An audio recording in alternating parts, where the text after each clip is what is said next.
Welcome to the deep dive. Today, we're looking at something really fascinating, how stories basically shape what we want, how we see the world. Yeah, it's incredibly powerful. And for, well, over a century now, American media has been just incredibly good at this, globally speaking. Mm-hmm. Think about movies, right? Armageddon, selling that idea of American heroism, or Forrest Gump with its sort of American perseverance narrative. The social network, too, that image of disruptive innovation. Exactly, or even just the cool factor of Top Gun. These films and so many others, they weren't just, fun to watch. They were subtly laying down this emotional framework of American ideals. It really is fascinating how deep that runs. And, when you bring in Joseph Nye's idea of soft power, you can see the direct line, can't you? How the desire created by these stories fueled the global dominance of American brands, American platforms. Totally. It's clearly more than just having a good product. Oh, absolutely. It's a story they come wrapped in. That narrative gives brands like Nike, Apple, McDonald's, Instagram, Netflix, Google. Yeah. It gives them this extra layer of appeal. They're tapping into that globally recognized American story. So here's the interesting question then. Europe has this incredibly rich cultural history, right? So why does it sometimes feel like they've sort of handed over the storytelling reins? That's a great point. I mean, you look at a show like Emily in Paris, it's a perfect example, isn't it? European setting, European culture, but it's told largely through an American big tech kind of lens. And that really highlights a crucial shift, how the landscape of cultural influence has changed. It's not just Hollywood anymore. Right. Now, American soft power, it flows through these huge digital platforms: Netflix, YouTube, Instagram, TikTok, Disney Plus, MZM, Max, Meta, Amazon, all of them. So these platforms are the new conduits. Essentially, yes. Yeah. And they've kind of set up new rules for how stories even reach us. They've built, you could say, two pretty powerful walls. Okay, let's dig into those. Two walls. What's the first one? It sounds like just having a great story isn't automatically enough anymore. That's exactly it. There's been a definite shift towards, well, call it pay to play. Getting attention isn't just about the story's quality or how it resonates organically. Well, Now, getting seen often means dealing with ad budgets, bidding on keywords, figuring out all these complex optimization tricks. Attention is, in many ways, brokered. It's bought and sold. right, so access is mediated by commercial interests. Uh-huh. And the second wall, that sounds maybe even more fundamental, this cultural standardization idea driven by algorithms. Yeah, and this is really interesting. The algorithms, well, they tend to favor content that's easy to consume quickly, often loud, easily repeatable stuff. Okay. And this creates what some people are calling a cultural compression machine. Basically, the subtleties of heritage, the historical context, genuine excellence, that can all get kind of flattened. So it gets squeezed out. It gets flattened in favor of stuff that just performs well according to the algorithm's metrics. It simplifies things. Wow. So it's not just about whether certain stories get seen, it's fundamentally reshaping what kind of stories get made and pushed out there. And this connects directly to what Mark Habergel is saying, right? His insights are really guiding our chat today. Absolutely. He argues, and this is powerful, Europe is not losing desirability because it lacks beauty or culture. It's losing it because it lacks infrastructure, distribution, and narrative sovereignty in the way America has built that over the last century. That just completely reframes it. It really does. Yeah. Because, I mean, look at Europe. The cultural capital there is just immense, undeniable. Think Mhm. about Parisian haute couture, Milanese design flair, the cool aesthetic from Copenhagen. Gastronomy, hospitality. Exactly. And the brands: Chanel, Dior, the whole mystique of champagne from Rhymes, Lamborghini's icon status, even IKEA's global reach. Mhm. These all prove Europe's cultural power. No question. Europe has these incredible, globally admired assets, but, like Aberdell suggests, just having admiration without a modern way to actively share and amplify those stories. It's like, what? Just memory. It becomes passive. Europe hasn't really built a unified contemporary system to project all that cultural wealth globally in its own voice. Yeah. And that's where the U.S. is different, isn't it? They consciously built Hollywood and now these huge streaming giants, specifically as ways to export their worldview. European efforts, all often brilliant, tend to be more fragmented. Smaller scale. Smaller scale, yeah, and they struggle to get that same kind of global reach or lasting impact compared to the American giants. They kind of get lost in the noise. Which brings us back to Abergel saying, essentially, France and Europe have the stories. What it needs is the stage. Exactly. A modern, sovereign system of narrative deployment designed not for mass, but for meaning.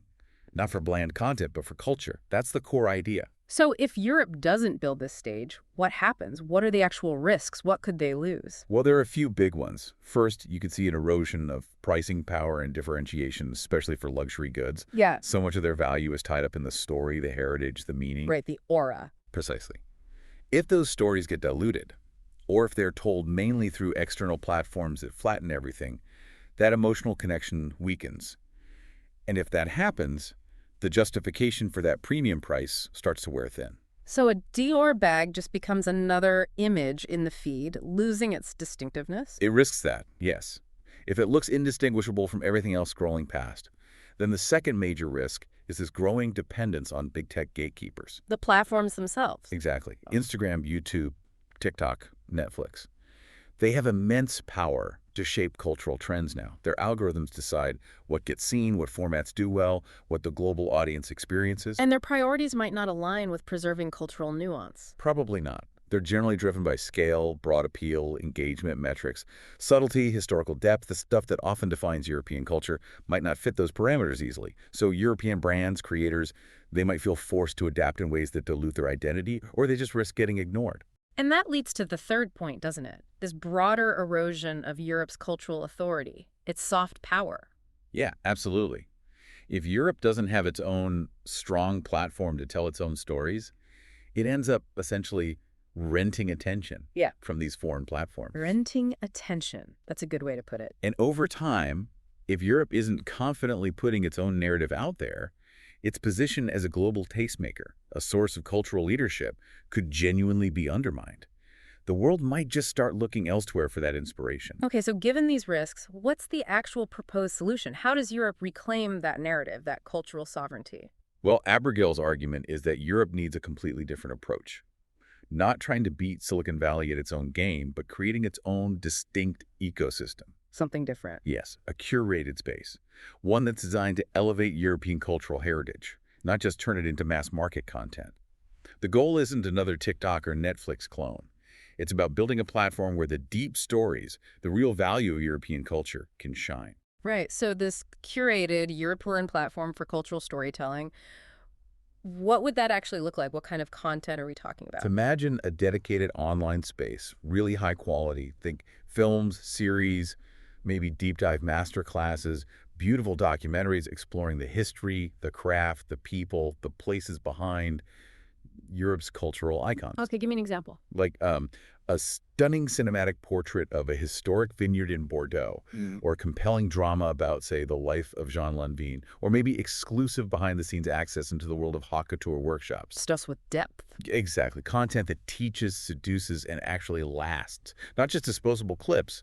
The focus would be on captivating global audiences with substance. So it's a conscious shift away from the fast, fleeting content model. Yeah. And a key part of this is fostering a direct connection to global audiences, right? Yeah. How would that work differently? The core idea is to build a direct bridge, bypassing the algorithmic filters, the constant advertising noise that you get on most platforms now. Okay. Less clutter. Less clutter, more direct engagement. This allows for a more intimate, meaningful connection. It's about fostering a sense of belonging, of aspiration, specifically around what makes European culture unique. It could function almost like a modern tool of diplomacy. Diplomacy. How so? By projecting those values, refinement, elegance, excellence, it becomes an infrastructure of desire, of culture, of soft power, as Abergale puts it, operating outside the usual filters of international trade or foreign media interpretation. It really sounds like the argument is that this isn't just about preserving culture anymore. It's strategic. It's about actively shaping global perception in a world driven by narrative. Absolutely. Yeah. Today, storytelling is strategy. And the platforms, they're the new arenas of influence. America understood this long ago. Yeah. So for Europe to really hold its own, to leverage its incredible cultural wealth, it needs to invest in building an infrastructure that actually honors that heritage, celebrates its excellence, and reclaims its power through its own voice. Authentic European storytelling. It really does boil down to that question of will, doesn't it? Whether Europe decides to truly act like the cultural superpower it potentially is. That's exactly it. Yeah. As Abergale puts it so well, the real question is no longer can Europe act like a cultural superpower. It's whether it will have the courage to do so. So to wrap up this deep dive, Mark Abergel's core argument is pretty clear. Europe has this immense cultural wealth, unmatched in many ways. But to project its influence effectively, to regain control of its global story, it needs to build its own dedicated infrastructure for storytelling. Hmm. Doing that would be a major shift, potentially changing the global balance of cultural power, offering a real alternative to the current dominance of American big tech in shaping how we all see and understand culture. And that leaves us with a final thought for you, the listener. Thinking about this idea, this potential European platform, what specific parts of European culture and heritage do you think are most important to share globally? And in your mind, what would make such a platform truly successful, truly impactful? It's worth considering the implications for cultural exchange and influence worldwide. Definitely something to think about. Thanks for exploring this with us on the deep dive. We'll talk again soon.